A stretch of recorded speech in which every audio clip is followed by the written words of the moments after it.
फिर क्या हम ऐसे किसी क्वेश्चन की कैलकुलेशन इतनी लंबी करने वाले हैं? नहीं। इस क्वेश्चन को सॉल्व करने का शॉर्टकट ट्रिक क्या है, हम इसे देखते हैं। अगर किसी एक हाइट से किसी बॉल को फ्री छोड़ दिया जाता है, रीबाउंड लेने के बाद किसी एक हाइट तक बॉल ऊपर आती है, तो जितने हाइट से बॉल को फ्री छोड़ते हैं और जितना रिबाउंड लेने के बाद बॉल ऊपर आती है इनटू 2 फर्स्ट टर्म माना जाता है। और रीबाउंड जितने हाइट तक बॉल ऊपर आती है रिबाउंड करने के बाद, वही कॉमन रेशियो होता है। और ऐसे किसी भी क्वेश्चन का सम हम इनफाइनाइट टर्म्स तक कैलकुलेट करते हैं।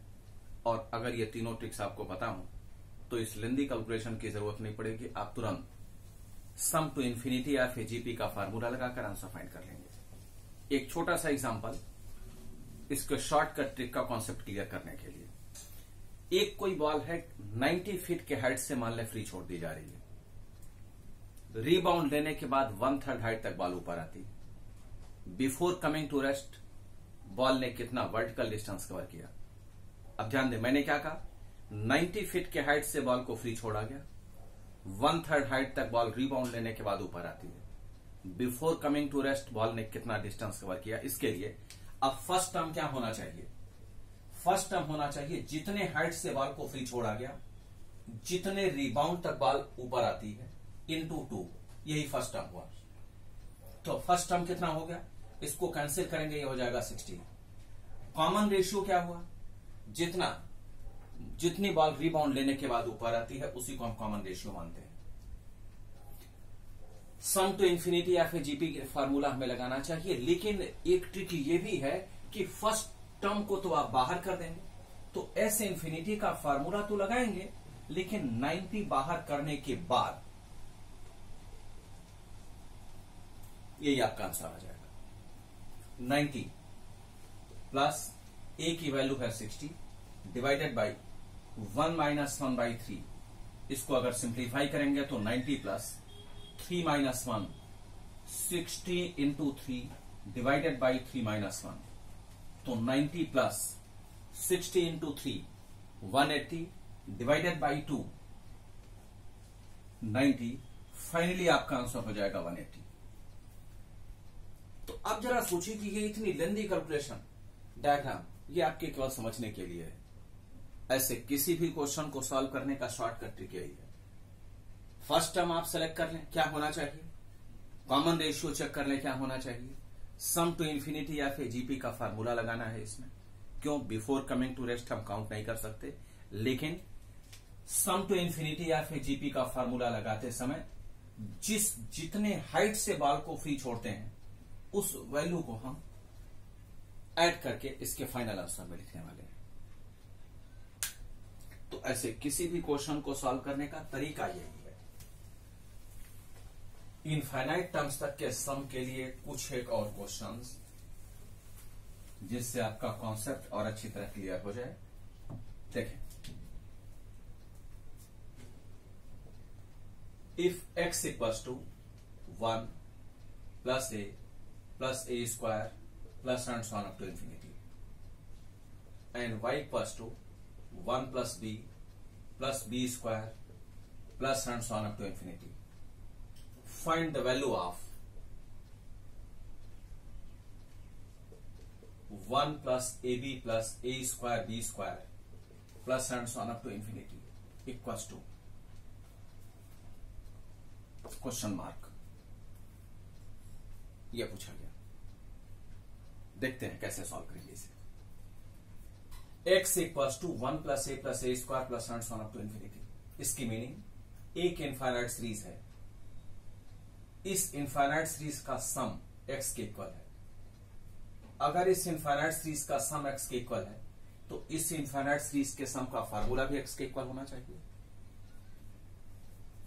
मीनिंग है सॉल्यूशन x इक्वल्स टू, इस सीरीज में सम का फार्मूला अगर इनफाइनाइट टर्म्स तक हम लगाते हैं तो a divided by 1 minus r के अकॉर्डिंगली फर्स्ट टर्म की वैल्यू 1 है और कॉमन रेशियो की वैल्यू a है, तो 1 डिवाइडेड बाई 1 माइनस a, ये वैल्यू है x की।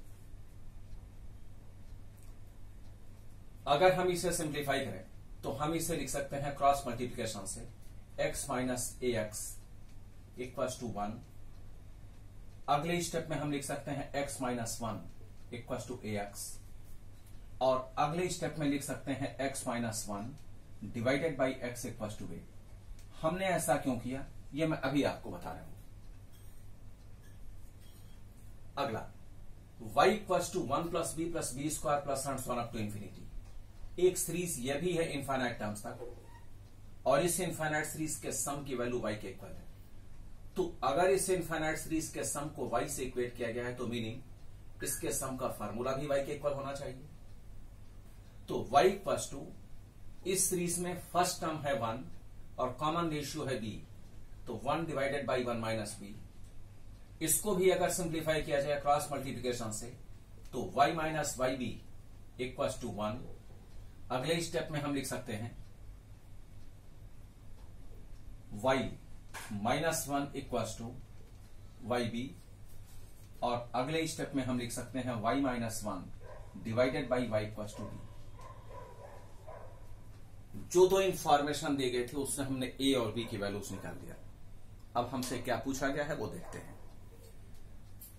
एक इनफाइनाइट सीरीज का सम हमसे कैलकुलेट करने के लिए कहा गया है, और इस इनफाइनाइट सीरीज में फर्स्ट टर्म की वैल्यू 1 है और कॉमन रेशियो ए बी है। हमें इसी सीरीज का सम चाहिए। तो इस सीरीज के सम का अगर फार्मूला लगाएं हम तो S infinity equal to 1 divided by 1 minus A B. हमें यही वैल्यू चाहिए, लेकिन इस वैल्यू को कैलकुलेट करने के लिए तो हमें ए और बी भी चाहिए ना। हमने इसीलिए इस सीरीज को सॉल्व करके ए और बी निकाल लिया था, जिससे ए और बी की वैल्यूज यहां पुट करें। तो अब ए और बी की वैल्यूज क्योंकि हम कैलकुलेट कर चुके हैं तो 1 माइनस ए के जगह पर आप लिख लेंगे x minus 1 divided by x, और b के जगह पर लिख लेंगे y minus 1 divided by y। अगले स्टेप में 1 डिवाइडेड बाई, अब केवल आपको सिंप्लीफाई ही करना है इन दोनों का मल्टीप्लिकेशन। x माइनस 1 और y माइनस 1 का मल्टीप्लिकेशन करेंगे तो X Y minus X minus Y plus 1 divided by X Y. 1 divided by, इसका अगर एलसीएम लें तो एक्स वाई माइनस, ब्रैकेट के बाहर माइनस साइन तो ब्रैकेट के अंदर का sign change, minus X Y plus Y minus 1 whole divided by X Y. X Y एक दूसरे से कैंसिल और ये एक्स वाई ऊपर शिफ्ट हो जाएगा, तो आप फाइनली आंसर पाएंगे X Y divided by X plus Y minus 1। यह क्वेश्चन आपके एग्जाम में पूछा जा चुका है। तो ऐसे किसी भी क्वेश्चन का सम जो इनफाइनाइट टर्म्स तक दिया जाए, हमें यह जरूर चेक कर लेना चाहिए कि इंफॉर्मेशन कौन सी गिवन है और उस इंफॉर्मेशन के बेस पर हमसे पूछा क्या गया है, उसी के अकॉर्डिंगली आपका सॉल्यूशन होना चाहिए।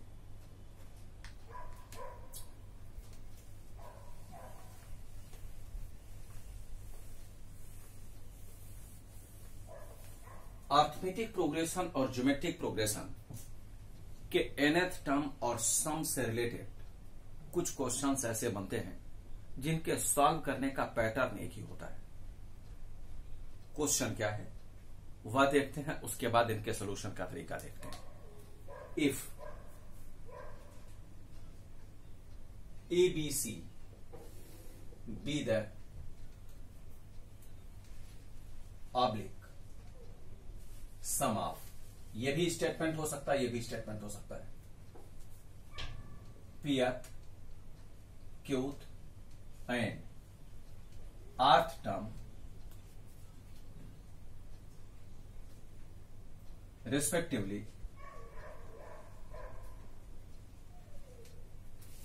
of an AP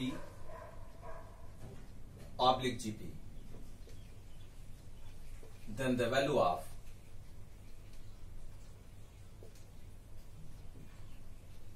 first question A bracket Q minus R plus B R minus P plus C P minus Q is equal to, दूसरा question A by 2 Q minus R plus B by 2 R minus P plus C by 2 P minus Q is equal to, next,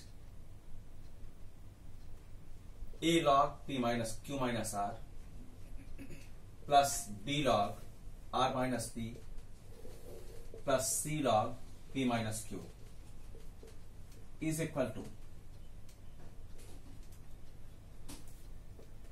A raised power Q minus R, B raised power R minus P, C raised power P minus Q is equal to। ऐसे बहुत सारे questions बनते हैं। अभी आपको क्या statement लिखना है वो मैं आपको बता दूंगा। अभी इस क्वेश्चन को लेकर एबीसी, मैं पहले स्टेटमेंट को लेकर चल रहा हूं। ABC be the pth qth and rth term respectively of NAP, then the value of। दूसरा question, if ABC be the pth qth and rth term respectively of a GP, then the value of। second question। third question, if ABC be the sum of pth qth and rth term respectively of NAP, then the value of। third question, if ABC be the sum of pth qth and rth term respectively of a GP, then the value of। फिर ये question meaning 4 types में ये race किए जा सकते हैं और इतने क्वेश्चंस रेस किए जा सकते हैं। तो आप चेक करके देखें, मीनिंग टोटल 16 अप्रॉक्स क्वेश्चंस बनेंगे। 4 into 4 16 क्वेश्चंस बनेंगे। इन्हें सॉल्व करने का तरीका थोड़ा सा लेंदी है। या तो हम उस लेंदी अप्रोच को सीख लें या एक ऐसा कोई ट्रिक सीख लें जिससे ऐसे किसी भी क्वेश्चन का आंसर हम तुरंत पा जाए। बहुत सिंपल सा तरीका। ऐसा कोई भी क्वेश्चन अगर आपसे पूछा जाता है, एपी हो जीपी हो, कोई फर्क नहीं पड़ता। अगर क्वेश्चन जो हमसे पूछा गया वो इक्वेशन फॉर्म में है तो ऐसे किसी भी क्वेश्चन का आंसर 0 ही आएगा। और अगर क्वेश्चन इंडेक्स फॉर्म में है, मीनिंग पावर में है, तो उसका आंसर 1 आएगा। क्या जरूरत है सॉल्व करने के लिए? आंसर ही तो चाहिए जिस एग्जाम में अपीयर होने वाले हैं। किसी भी तरह से आंसर आ जाए, चाहे बगल वाले से ही देखकर लिख लें, यह अलग बात है देखकर लिख नहीं सकते। देखें, एपी हो जीपी हो कोई फर्क नहीं पड़ता। ऐसे किसी भी क्वेश्चन का सम लीनियर है। देखें, A Q minus R, B R minus P, C P minus Q, कुछ भी लिखा हो कोई फर्क नहीं पड़ता। लॉग हो ना हो, ऐसे किसी भी क्वेश्चन का आंसर 0। और अगर पावर की वैल्यूज हो तो ऐसे किसी भी क्वेश्चन का आंसर 1 हो गए सारे क्वेश्चन के सोल्यूशन। क्या जरूरत है आगे सॉल्व करने के लिए?